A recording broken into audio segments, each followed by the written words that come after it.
What I'm going to show here is that I have made a new program to read the parameters from the controller and also do logging and so on.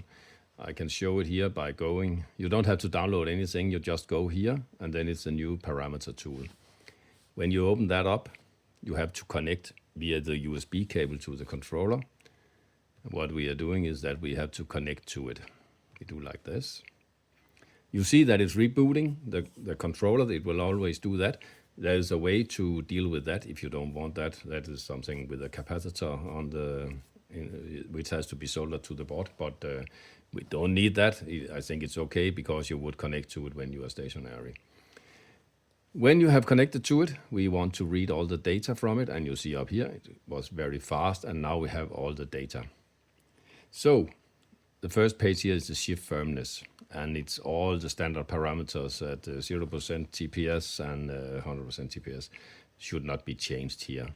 This is where you see here the firmness from 1 to 2, and if something is changed, it will show up, and we can then save it in the controller. If it needs to be a little bit harder from the 1 to 2 shift at 10% TPS, it can be adjusted in here. It will also show up in the parameters in the controller, of course. What we have here is the shift speed. We have all the, if you have kick down, when will it shift from 1 to 2, 2 to 3, 3 to 4, and so on, at what RPM, if the kick down is active. That means when the TPS is more than 97%. We have all the kick down speed when it's allowed and so on. We have all the shift curves. We have the minimum and maximum upshift. You can say 1 to 2. If you have 0% TPS, it's 6 kilometers per hour. If you have 100% TPS, it will shift, not 100 because then it's kicked down, but less than 97, then it will shift at 34 kilometers per hour from 1 to 2. They can, of course, also be changed in here, and you see the curve so that you see nothing is overlapping and so on. What we have next, if you use it as boost control, I will not go a lot into that for now. We have the PWM output used for different stuff. We have all the sensors, and you see first the TPS sensor, when will it use kick down, when will that go in? But we can try to change something. We can go down to the speed sensor. Let's say we want to set it to external speed. We have set it to 0, so it is actually external speed. We can say that it shows wrong, and let's say it shows only 90 when we want it to show 100. If the GPS speed is actually 100, then I would set this a little bit higher. We can go in and see what it shows in the controller. We can go down to external speed percent. External speed percent, and it's at 100. And let's say I want to change it to 110 to show more. 110, and I save it. And then if I go out here and go in again, I see it has been changed to 110. So it gives a quite good overview. And the next system settings, there's log up is now correct so that you can see what is ticked in the log up menu. That is what was missing in the old PC software.